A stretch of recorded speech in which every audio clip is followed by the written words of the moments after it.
Apocalipse. A esperança vence. 13ª parte.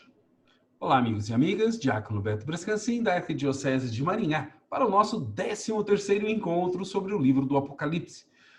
Neste encontro, nós vamos olhar um pouquinho sobre o 13º e o 14º capítulo do livro. Algo muito importante está acontecendo.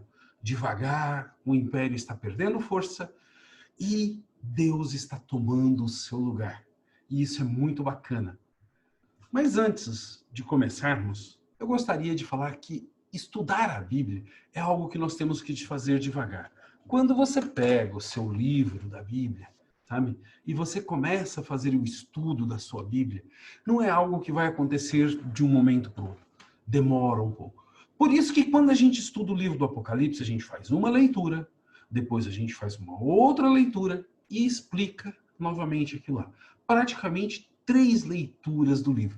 E é importante lermos muitas vezes. A Bíblia é um dos poucos, talvez o único livro do mundo que nós lemos e sempre tiramos uma nova mensagem. Sigamos juntos. Começando. Nós já vimos a apresentação do livro, as cartas 7 igrejas da Ásia. Entramos na 3ª parte do livro, que fala das visões proféticas de João. Na primeira parte, que Deus liberta o seu povo, e na segunda parte, onde Deus julga o seu povo. Nós estamos nesta segunda parte, onde nós já vimos a luta entre o dragão e a mulher do capítulo 12, estamos olhando o presente, os 2 campos de luta, tá? Entre a besta e a fera, né? E o cordeiro, que vai do capítulo 13 até o capítulo 14. E aí a gente está continuando. Hoje nós vamos praticamente fazer todo esse capítulo 13 e 14. E aí nós vamos continuando o nosso estudo. Vamos agora fazer um comentário a este capítulo 13 e início do 14. Comentário aos capítulos 13 e 14, até o versículo 5. Esta parte vai mostrar o presente para o povo. Se no capítulo 12 ficou claro que a luta entre o bem e o mal existiu ao mencionar fatos conhecidos do povo, agora João vai falar que o mal ainda está presente, mas também o bem está em nosso meio e lutando em nosso favor. As linhas e entrelinhas do texto deixaram claro que existe um poder centralizado para o mal e que tem diversas esferas menores que lhe são subservientes, podendo passar o seu poder para aqui ou acolá, conforme suas necessidades. Ou seja, o mal tem um poder central e muitas pequenas pontos de maldade, que ele vai distribuindo conforme a necessidade.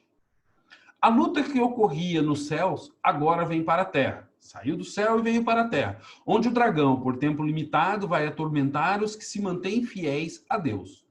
No livro do profeta Daniel, temos impérios poderosos daquela época descritos como animais ferozes. Ele até mistura características de vários animais para fazê-los mais ameaçadores. Isto é um recurso literário utilizado pelo livro do Apocalipse.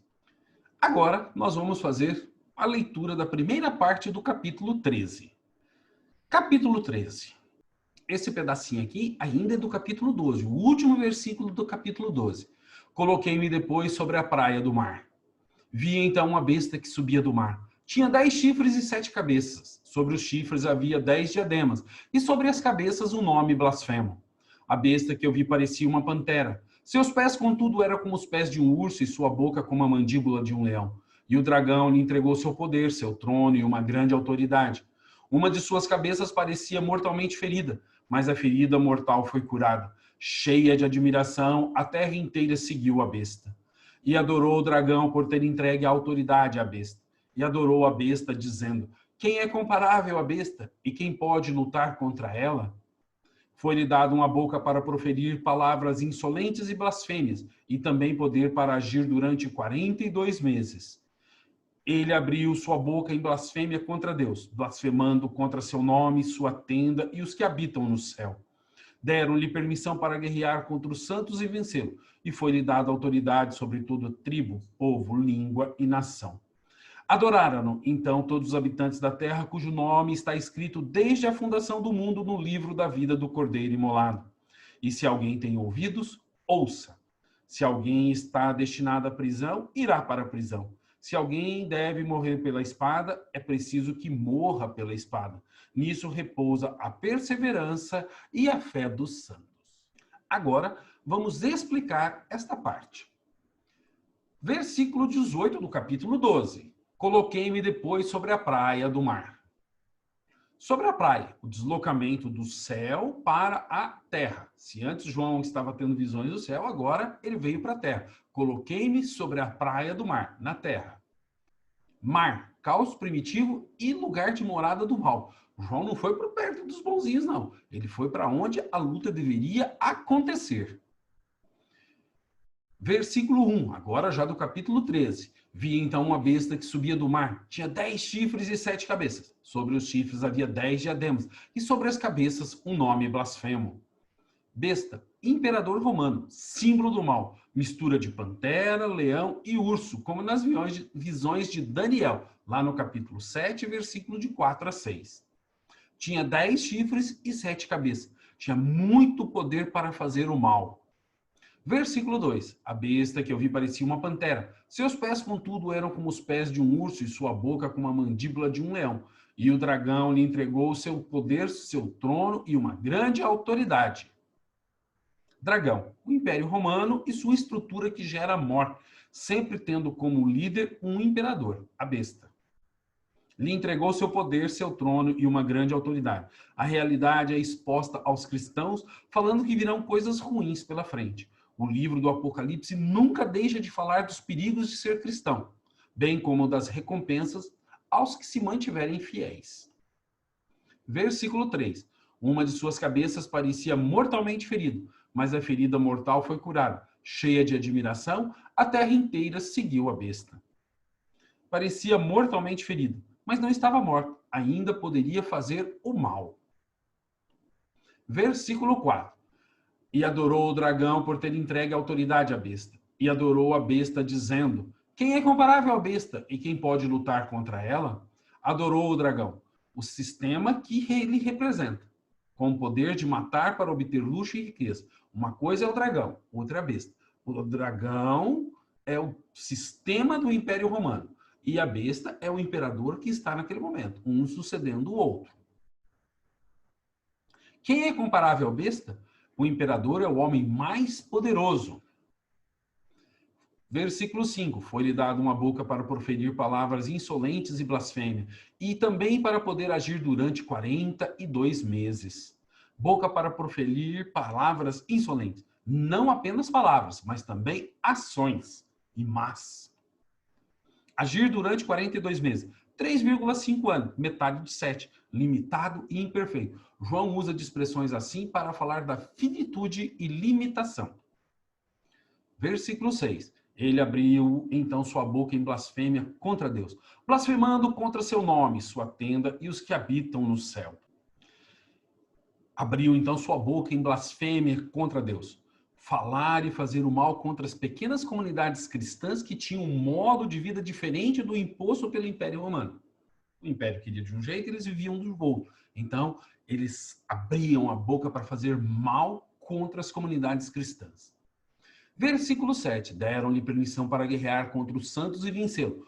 E foi-lhe dada autoridade sobre toda tribo, povo, língua e nação. Guerrear contra os santos e vencê-los, matando o corpo, mas nunca a alma. O corpo perece, gente, é finito. A alma é eterna junto de Deus. Ela não morre se estiver junto de Deus. Autoridade sobre toda tribo, povo, língua e nação. Grandeza do Império Romano, que dominou aquele mundo conhecido naquela época. Hoje a gente conhece muito mais. Versículo 8. Adoraram-na então os habitantes da terra, cujo nome não está escrito desde a fundação no mundo no livro da vida do Cordeiro imolado. Adoraram-na. A cidade de Roma não produzia muita coisa, mas explorava todo o império para ter luxo abundante. Isso é uma forma de idolatria. Cujo nome não está escrito. Não querem fazer parte do projeto de Deus por ter valores semelhantes ao do Império Romano, consumismo e luxo. Livro da vida do Cordeiro. Ter o nome escrito nesse livro significa viver pela eternidade, a vida eterna. Não ter o nome nesse livro significa morrer pela eternidade. céu e inferno. Céu, vida, inferno, morte. Versículo 9. Se alguém tem ouvidos, ouça. Se alguém tem ouvidos, ouça. Como que um aviso.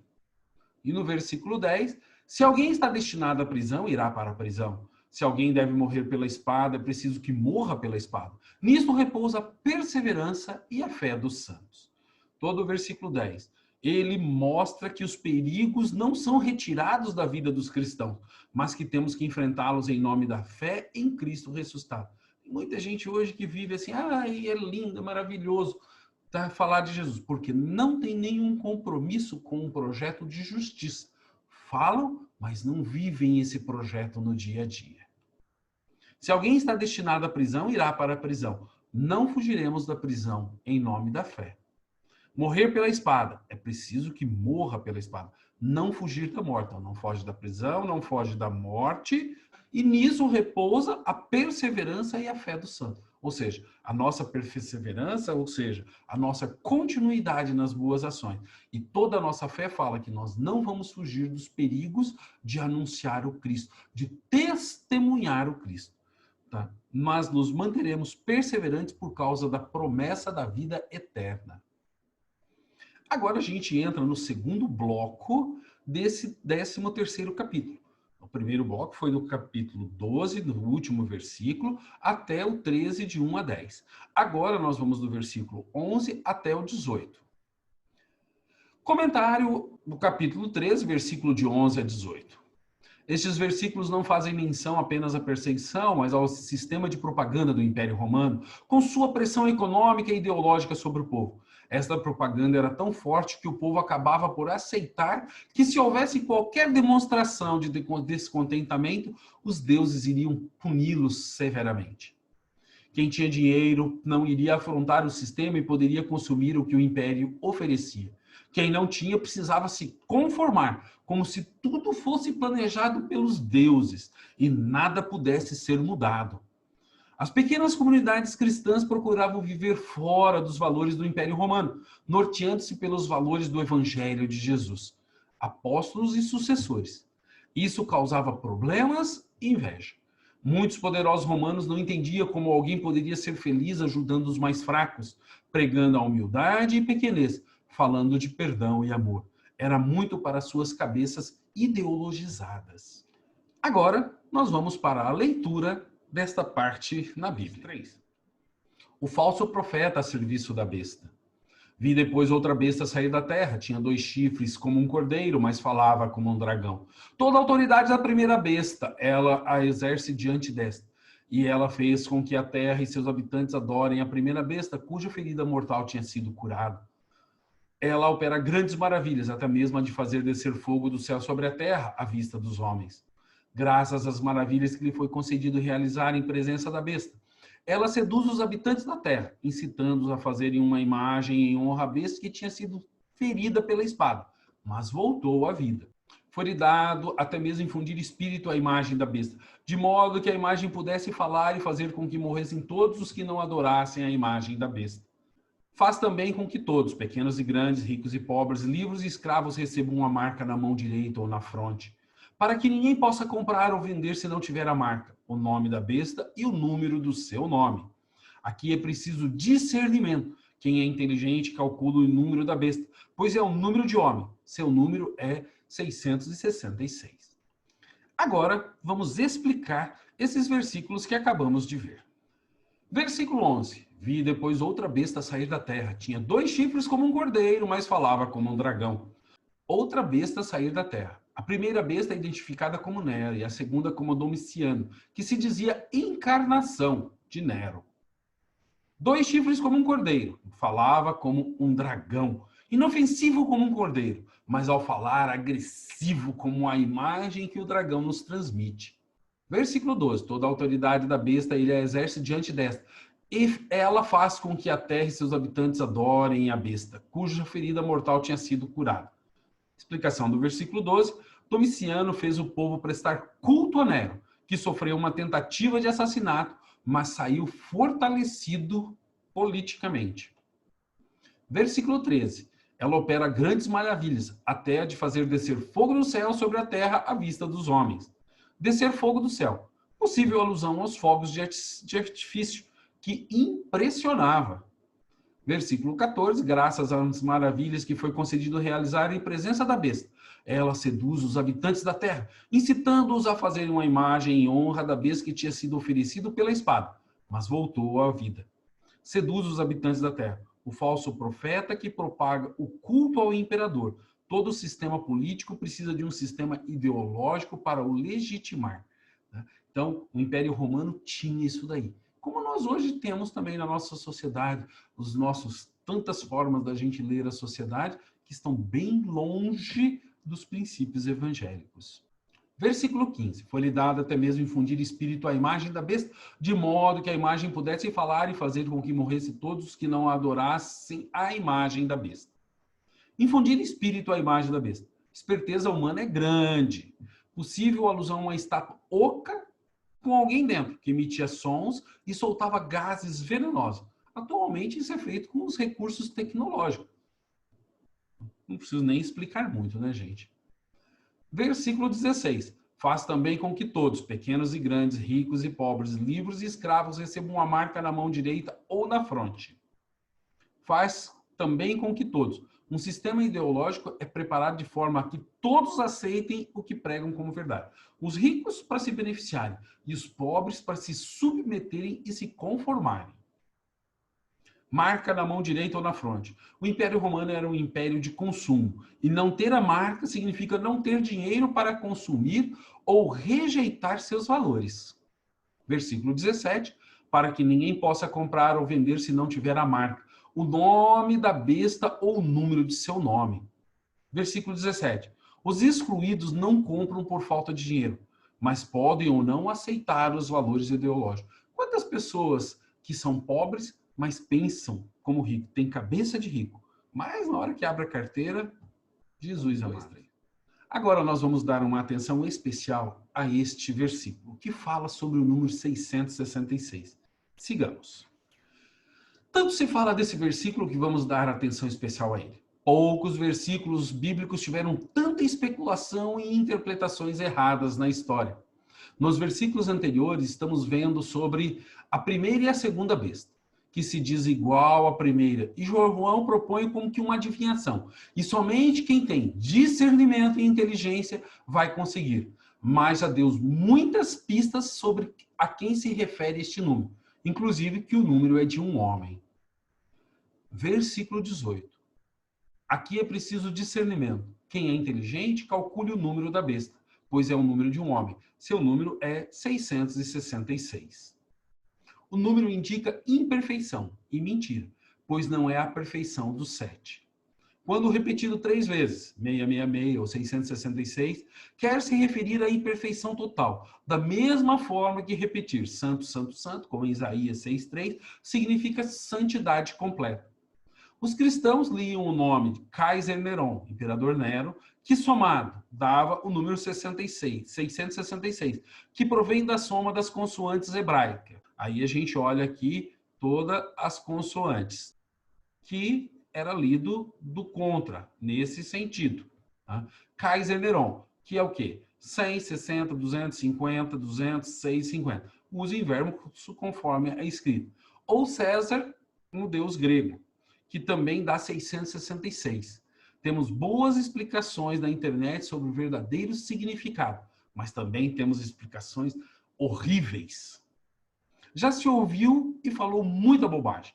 Uns que era o número do Papa, mas não há fundamento, pois o Papa nunca usou um nome que somado desse 666. Inventaram o nome para poder fazer isso. E o livro não se refere a ele.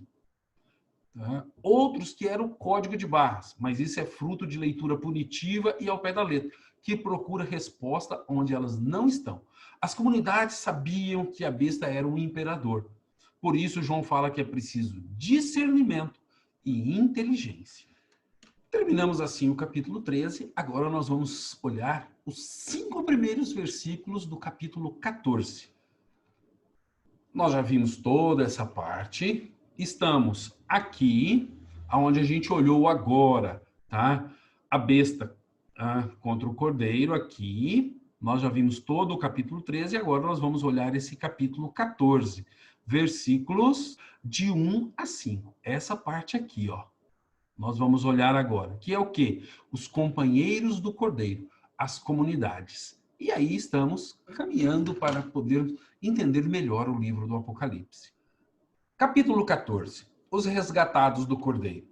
Tive depois essa visão, eis que o cordeiro estava de pé sobre o monte Sião, com os 144.000 que traziam escrito sobre a fronte o nome dele e o nome de seu pai. E ouvi uma voz que vinha do céu, semelhante a um fragor de águas e ao ribombo de um forte trovão.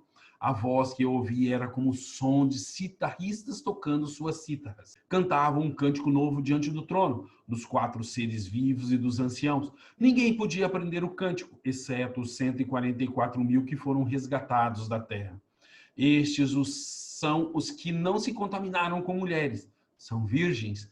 Estes seguem o cordeiro, onde quer que ele vá. Estes foram resgatados dentre os homens, como primícias para Deus e para o cordeiro. Na sua boca jamais foi encontrada mentira. São íntegros. Vamos agora explicar esses 5 versículos. Capítulo 14, versículo 1. Tive depois esta visão. Eis que o cordeiro estava de pé sobre o monte Sião com os 144.000 que traziam escrito sobre a fonte o nome dele e o nome de seu pai.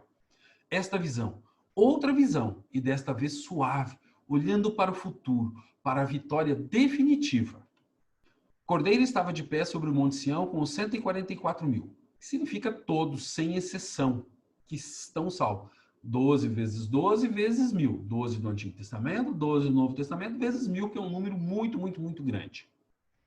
Versículo 2. Eu vi uma voz que vinha do céu, semelhante a um fragor de águas e ao ribombo de um forte trovão. A voz que eu ouvi era como o som de citarristas tocando suas cítaras. Versículo 2. Das cenas fortes das visões anteriores, aparece a calmaria e a felicidade de estar perto de Deus, como o ouvir do trovão anunciando o fim da época de seca. Sabe aquela seca duradoura e de repente você ouve os trovões, você se alegra porque você sabe que a chuva está chegando. Versículo 3. Cantava um cântico novo diante do trono, dos 4 seres vivos e dos anciãos. Ninguém podia aprender o cântico, exceto os 144.000 que foram resgatados da terra. Cântico novo. Quem não viveu a fé em Deus não conhece a linguagem do amor. Esse cântico é o cântico do amor na presença de Deus. Versículo 4. Esses são os que não se contaminaram com mulheres, são virgens. Estes seguem o cordeiro, onde quer que ele vá. Estes foram resgatados dentre os homens como primícias para Deus e para o cordeiro. Não se contaminaram com mulher, são virgens. Roma era tida como a grande prostituta. E eles não se contaminaram com a sua ideologia de consumo, religião e poder. Não tem nada a ver aqui, gente, com a questão sexual de um homem ou uma mulher dentro de uma relação legítima. Estamos falando aqui da ideologia de consumo, de poder que Roma passava para as pessoas. Eles não se contaminaram. Versículo 5, na sua boca jamais foi encontrada mentira. São íntegros.